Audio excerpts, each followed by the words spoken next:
بسم اللہ الرحمن الرحیم۔ خوابوں کے سلسلے میں اسلام نے انتہائی محتاط رہنے کے لیے کہا۔ ایک انسان جو خواب فائدے کا یا نقصان کا دیکھتا ہے، جب تک یہ کسی کے سامنے بیان نہ کرے تب تک نہ اس کا فائدہ ہوتا ہے اور نہ تب تک اس کا نقصان ہوتا ہے۔ گویا فائدہ اور نقصان خواب کا، اس کا مدار خواب کو بیان کرنے اور خواب کی تعبیر پہ ہے۔ ابو داؤد کے اندر حدیث موجود ہے، الرؤیا علی رجل طائر ما لم يعبر، کہ خواب پرندے کے پاؤں پہ ہے جب تک تعبیر نہ کیا جائے۔ فَإِذَا عُبِّرَتْ، جب تعبیر کیا جائے وقعت۔ گویا خوابوں کا فائدہ اور خوابوں کا نقصان بیان کرنے سے پہلے، تعبیر سے پہلے صرف امکانی ہے، لیکن جب بیان کر دیا جائے وقعت تو ہر حال میں اس کا نتیجہ ظاہر ہو جائے گا، چاہے فائدے کا تھا یا نقصان کا تھا۔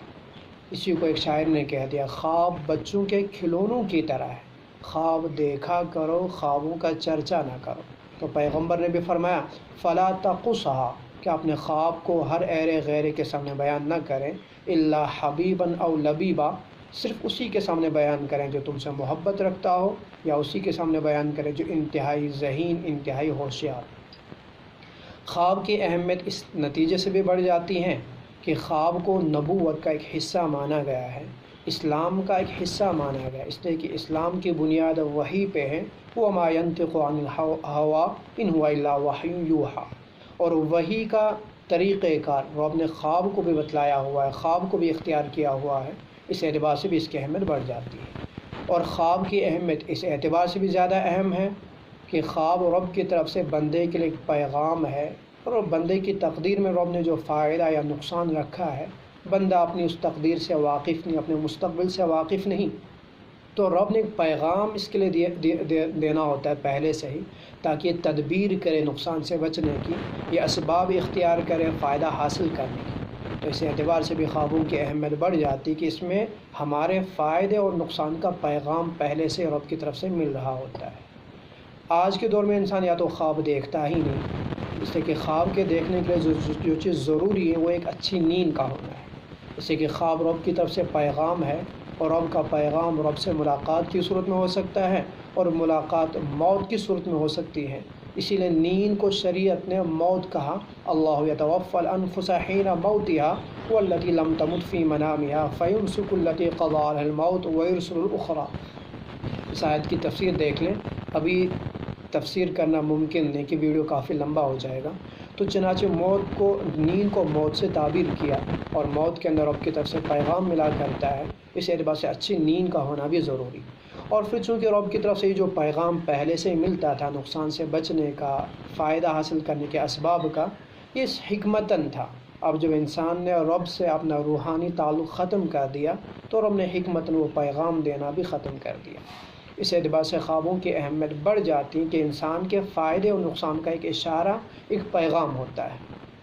خوابوں کے لیے جو چیز ضروری ہے تعبیر کے لیے، کہ کس چیز کا لحاظ رکھنا ضروری ہے تو ہی صحیح تعبیر دی جا سکتی۔ آج کے دور میں یا تو انسان خوابوں کی اہمیت نہیں دیتا، اس کے فائدے اور نقصان سے واقف نہیں ہے، یا پھر خواب ہی نہیں دیکھتا، یا پھر خوابوں کی تعبیر دینے والے، صحیح تعبیر دینے والے ملتے نہیں ہیں، اس لیے کہ اس کے جو اصول ہیں وہ اصول سمجھے نہیں جاتے ہیں۔ میں چند اصولوں کو بتلا دوں، کوشش کروں گا انشاءاللہ سمیٹنے کی جلدی ہی آپ کو سمجھ میں آ جائے، تاکہ آپ اپنے خوابوں کی تعبیر خود معلوم کر سکیں۔ پہلی چیز یہ ہے کہ خواب کی تعبیر کے لیے ضروری موسم کا دخل بڑا ہوتا ہے، موسم کا لحاظ خواب کی تعبیر میں ضروری۔ مثلا ایک انسان اگر گرمی کے موسم میں برف باری دیکھے تو ظاہر سی بات ہے کہ گرمی کے موسم میں برف باری یہ صحت کے لیے، آب و ہوا کے لیے، زراعت کے لیے نقصان دہ ہے۔ تو برف باری گرمی کے موسم میں، اس سے آپ بری تعبیر سمجھ سکتے ہیں، اور یہی برف باری اگر ٹھنڈ کے موسم میں ہو جائے، برف باری کے موسم میں ہو جائے تو یقینی بات ہے وہاں یہ مفید ہے۔ تو اسی برف باری سے آپ اس موسم میں اچھی تعبیر نکال سکتے ہیں، اس موسم میں آپ بری تعبیر نکال سکتے ہیں۔ تو پتہ چلا ایک چیز کے اندر موسم کے اعتبار سے بھی تعبیر بدل جاتی ہے۔ نمبر دو، جو چیز دیکھی جائے اس کے جو لغوی معنی ہو، لینگویج کے اعتبار سے جو چیز دیکھی ہے، جو چیزیں نظر آئی ہیں، ان کے جو لینگویج کے اعتبار سے جو معنی ہوتے ہیں اس کے اعتبار سے بھی تعبیر دی جاتی ہے۔ مشکات کے اندر حدیث موجود ہے، پیغمبر نے فرمایا مجھے خواب میں دکھلایا گیا کہ میں دار عقبہ بن رافع میں ہوں، عقبہ بن رافع کے گھر میں ہوں، جہاں ایک تاب میرے سامنے پیش کیا گیا۔ اس میں 3 لفظ ہیں، عقبہ، رافع اور تاب۔ عقبہ عاقبت سے بنا ہو جس کے معنی انجام، رافع رفعت سے جس کے معنی بلندی، طاب طیبن سے لیا جائے تو جس کا معنی اچھا ہوتا ہے۔ تو آپ نے ان 3 لفظوں کے لغوی معنی سے یہ نتیجہ نکالا کہ ہمارا انجام اچھا ہوگا عقبہ اور طاب کے لفظ سے، اور پھر دنیا میں سربلندی ہوگی اور رافع رفعت کے لفظ سے نکالا۔ تو پتہ چلا لغوی معنی کے اعتبار سے بھی تعبیر کا بڑا دخل ہوتا ہے۔ نمبر 3، اس چیز کی سماجی اور سائنسی حیثیت کو سامنے رکھ کر کے بھی تعبیر دی جاتی ہیں جو چیز آپ نے خواب میں دیکھی ہوتی ہے۔ مثلا حضرت ورقہ بن نوفل کے بارے میں آپ علیہ السلام سے پوچھا گیا کہ وہ جہنمی ہے، مسلمان ہیں، کیا ہیں کیا نہیں ہیں۔ مشکات کے اندر حدیث موجود ہے صفحہ نمبر 394 پر۔ تو پیغمبر نے فرمایا اریتہ فی المنام، مجھے خواب میں وہ دکھائے گئے، علیہ ثیاب بیض، جن پہ میں نے سفید کپڑے دیکھے۔ اب سفیدی سماجی اعتبار سے بے عیب، بے داغ، بے نقص کو کہا جاتا ہے، چاہے ہم کشمیری میں کہتے ہیں سفید چٹ ہو، یا اردو میں کہا جاتا ہے اس کا چہرہ تو سفید چمکتا ہوا، وہ بے عیب کو، بے داغ کو، بے میل کو سفید کہا جاتا ہے۔ سائنسی اعتبار سے بھی سفید کے بڑے فوائد ہیں، دوسرے ویڈیو میں انشاءاللہ موقع ملا تو میں اس کو بیان کر دوں گا۔ تو گویا سماجی اعتبار سے، سائنسی اعتبار سے جو چیز آپ نے دیکھی، سماجی اعتبار سے اس کی حیثیت دیکھیں تو اس سے ظاہر ہو جاتا ہے تعبیر آپ کی کہ وہ تعبیر آپ کے لیے اچھی ہے یا بری ہے۔ تو سفید چونکہ اس کی سماجی حیثیت اچھی ہے تو آپ نے اس اعتبار سے یہ نتیجہ نکالا حضرت ورقہ بن نوفل کے بارے میں کہ ان کی حیثیت اچھی ہے، وہ مسلمان ہیں، جہنمی نہیں۔ اس سے کہ اگر جہنمی ہونا چونکہ ایک عیب ہے، کافر ہونا ایک عیب، میل کچیل ہے، اگر ایسا ہوتا تو ان پر پھر سفید کپڑے نہیں ہوتے۔ اسی طرح نمبر 4، جو چیز آپ دیکھ رہے ہیں اس چیز کی گھریلو حیثیت دیکھی جائے کیا بنتی ہے۔ مثلا چوہا اور بلی دونوں کے دونوں گھریلو ہیں، اسی بنا پہ شریعت نے ان کو طوافون کہا۔ تو اب دیکھیں چوہا گھر کے اندر نقصان کرنے والا سمجھا جاتا ہے، تو اب چوہا دیکھنے کا مطلب یہ ہوگا کہ گھر کا کوئی آستین کا سانپ ہے جو گھر کے نقصان پہ تلا ہوا۔ تو اور اگر بلی دیکھے تو بلی پالی ہی جاتی کہ گھر کے اندر چوہا جو نقصان کر رہا ہے اس کو ختم کرنے کے لیے، تو بلی دیکھنے کا مطلب یہ ہوگا کہ گھر میں کوئی ہے جو آپ کے گھر کی حفاظت کر رہا ہے، جو آپ کے گھر کے اندر آپ کے لیے سایہ، گھر کے سائے کے طور پہ۔ اس سے آپ اچھی تعبیر نکال سکتے ہیں۔ تو پتہ چلا گھریلو حیثیت بھی چیزوں کی دیکھی جاتی ہے۔ نمبر 5، کنایا کو بھی دیکھا جاتا ہے۔ کنایا کا مطلب جو آپ نے دیکھا کسی اور کے بارے میں، وہ ضروری نہیں وہ اس کے بارے میں، وہ آپ کے بارے میں بھی ہو سکتا ہے۔ جیسے کہ پیغمبر نے فرمایا المؤمن مرآۃ للمؤمن، مومن مومن کا آئینہ ہے، اور آئینے میں انسان آئینے کے عیب کو نہیں، آئینے کے داغ کو نہیں، اپنے داغ کو اور اپنے عیب کو دیکھ رہا ہوتا ہے، اپنے آپ کو دیکھ رہا ہوتا ہے۔ تو اب اگر آپ کسی اور کے اندر عیب دیکھتے ہیں تو اس کا مطلب وہ عیب اس میں نہیں، آئینے کے طور پر اس کا وہ آپ کا عکس ہے، وہ عیب آپ میں ہے۔ آپ وہاں کوئی خوبی دیکھتے ہیں تو اس کا مطلب یہ بھی ہو سکتا ہے وہ خوبی خود آپ میں ہے، آپ اس کا عکس ہیں جو آپ کو ادھر دکھایا جا رہا ہے۔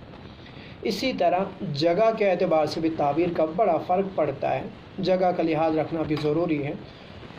مثلا ایک مثال میں بتلا دوں جو حدیث کے اندر موجود ہے، مشکات کی حدیث کے اندر موجود ہے اسی صفحہ نمبر 394 پہ، کہ بیڑیاں، زنجیریں گلے کی جگہ ہوں اور پاؤں کی جگہ ہوں، تو گلے کی جگہ کی زنجیر کو صحابہ پسند نہیں کرتے تھے، وَيُعْجِبُهُمْ الْقَيْدُ، لیکن پاؤں میں جو بیڑیاں ہوتی ہیں اسے وہ پسند کرتے ہیں۔ اسی کہ پاؤں میں بیڑیاں ہونے کا مطلب یہ ہوگا کہ آپ کے پاؤں ٹکے رہیں گے، آگے ہٹیں گے نہیں، جس کو ہم دوسرے لفظوں میں ثابت قدمی بھی کہتے ہیں۔ اس سے وہ اچھا فعل نکالتے، اچھی تعبیر نکالتے کہ اس کا مطلب آپ اپنے ارادے میں استقلال ہیں، آپ کے ارادے میں آپ اپنے کام کو مکمل کر کے ہی رہیں گے، آپ اپنے جس مقصد کے لیے نکلے اس میں آپ کو کامیابی ملے گی، ثابت قدم آپ رہیں گے۔ اور اگر گلے میں یہی بیڑیاں ہوں تو اس سے وہ ناپسند کرتے۔ اسی کہ قرآن کریم میں سورہ حاقہ آیت نمبر 30 کے اندر خذوہ فغلوا ثم الجحیم صلوا، طوق کا اردو ہم اس کا ترجمہ کرتے ہیں کہ گلے کے اندر جو بیڑیاں ہوتی ہیں وہ جہنمیوں کے لیے استعمال کی گئی ہیں۔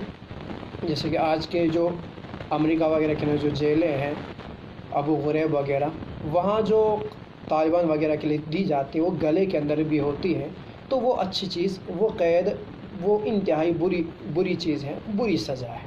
لہذا دیکھیں جگہ کے اعتبار سے بڑا فرق پڑا، یہی چیز کہیں تھی تو کچھ مطلب نکلا، یہی چیز کہیں تھی تو کچھ مطلب نکلا۔ اسی طرح جو میں نے شروع میں بتلا دیا موسم، تو موسم کا لحاظ رکھتے ہوئے کبھی کبھی کوئی چیز ایسی ہوتی ہے جو صرف اور صرف مفید ہے۔ برف ایسی تھی جو مفید اور نقصان دونوں رکھتی ہے، تو کسی موسم میں فائدہ، کسی موسم میں نقصان۔ تو لیکن پھل ہر موسم میں مفید ہوتے ہیں، تو ایسے میں اگر وہ موسم میں دیکھے جائیں تو فائدہ ہی فائدہ، بے موسم دیکھا جائے تو اس سے اور زیادہ فائدہ آپ مراد لے سکتے ہیں۔ مثلا قرآن کریم نے سورہ آل عمران کے اندر حضرت زکریا اور حضرت مریم کا واقعہ ذکر کرتے ہوئے کلما دخل علیہا زکریا المحراب وجد عندها رزقا، تو حضرت مریم علیہ السلام کے یہاں انہوں نے دیکھا کہ بے موسم پھل ہے۔ اس سے حضرت مریم کی شان کا اضافہ اور شان کی رفعت معلوم ہو جاتی تھی، شان کی بلندی۔ تو پھل وغیرہ اگر آپ دیکھتے ہیں یا اسی طرح کی کوئی چیز جو صرف اور صرف مفید ہو، نقصان دہ نہ ہو، تو اس میں اگر وہ چیز اگر آپ موسم میں دیکھیں تو اور ذرا مفید، بے موسم دیکھیں تو سونے پہ سہاگا اور ذرا فائدہ مند کہلائے۔